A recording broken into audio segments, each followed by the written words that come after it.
John Hammond's vision for Jurassic Park was grandiose and majestic. He originally planned for a park in San Diego with an amphitheater to showcase his dinosaurs, but then quickly shifted his focus to creating a giant biological preserve on Isla Nublar instead. Ultimately, however, both parks would never be open to the public, marking them both as failures in Hammond's portfolio. But in 1999, a third park would be open to the public to fulfill John Hammond's dream. No, I'm not referring to the eventual construction of Jurassic World under Simon Zrowny. I'm actually talking about Jurassic Park, Isla Aventura.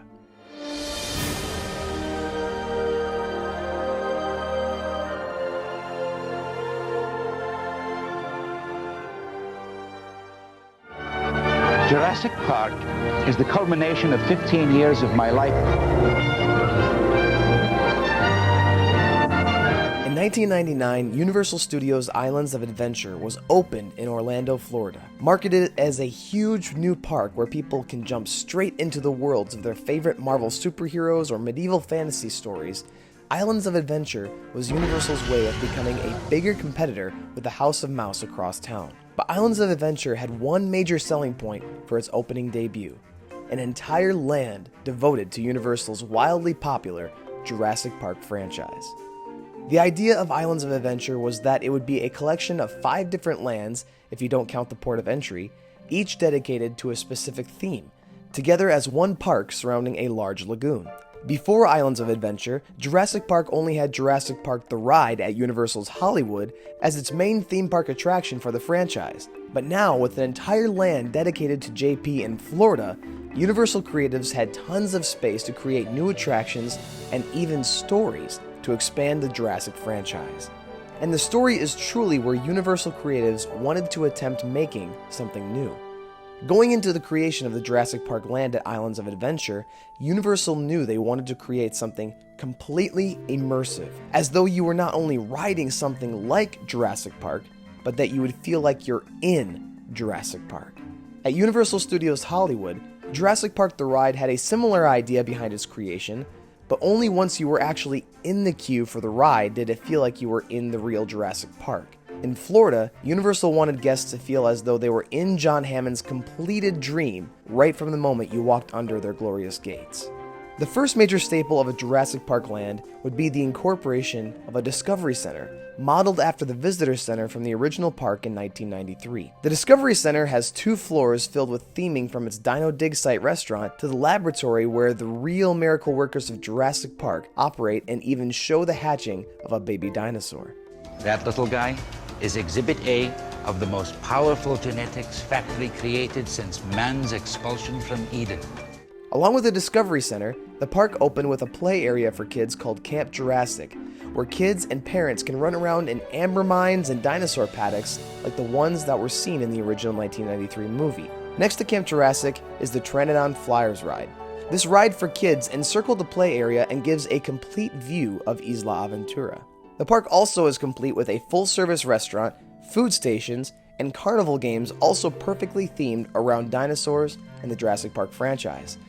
But the 2 main attractions at the new park would be the Jurassic Park River Adventure, a slight variation of the Jurassic Park Raft ride in Hollywood, and the Triceratops Encounter walk-through attraction. The Jurassic Park River Adventure features dinosaurs and a tour of the different JP facilities, all from the vehicle of a tour boat ride. The ride queue features different videos playing on a loop, going over the different dinosaur species in the park, as well as a 90s TV show style program telling the story of the creation of Jurassic Park in Orlando, Florida. The video gives credit to John Hammond finally realizing his dream in Florida, and even has certain segments in the video featuring the man himself talking on his accomplishment of a successful Jurassic Park. I shall explain. I'm John Hammond, the owner and creator of this magnificent enterprise. The River Adventure has always been a successful attraction at the park, but one attraction that probably most heavily leaned into the story of Isla Aventura was the Triceratops Encounter. This was a walkthrough attraction with an immersive queue showing guests a working park ranger station, a paleo-veterinary outpost clinic, and a building used to look after sick and healing dinosaurs before they can be released back into the park. The ranger station had a full computer tracking system to see the tracking tags of all the dinosaurs featured in Isla Aventura. Also, there was different equipment showing how the rangers kept the dinosaurs in line in the park. Shortly after the ranger station, guests entered a tent with different paleo-veterinarians working hard to make sure all of the dinos remained healthy in their habitat.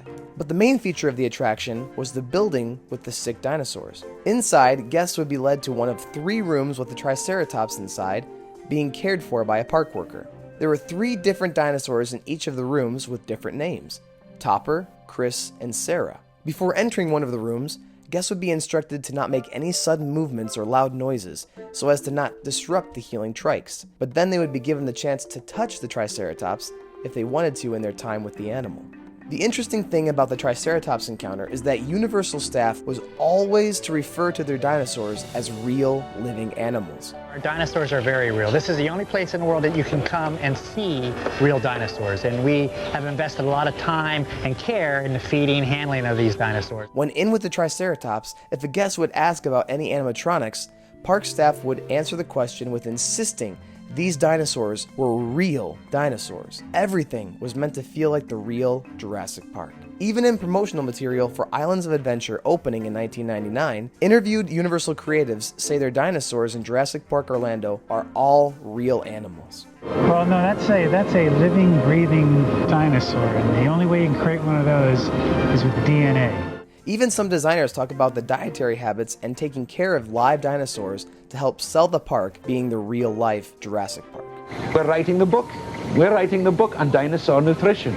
And it was all meant to be created under the blessing of John Hammond, the original father of Jurassic Park's San Diego and Isla Nublar. Sir Richard Attenborough reprised his role as John Hammond for the Q line in the Jurassic Park River Adventure, but there was also another actor for an in-person sighting of John Hammond walking around in Isla Aventura itself. According to the story, the Orlando Jurassic Park was to be the successful crown jewel of Hammond's legacy, and so the man himself was made sure to be seen in his grand achievement.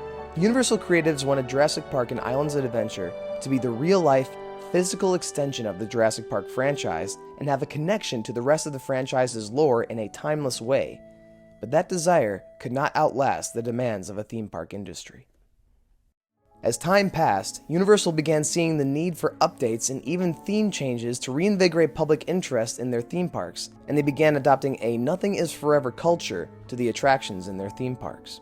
Universal thought if they wanted to be a serious competitor to Disney World down the road, they needed to have flashy new attractions consistently popping up to help show guests they were a big name in the industry.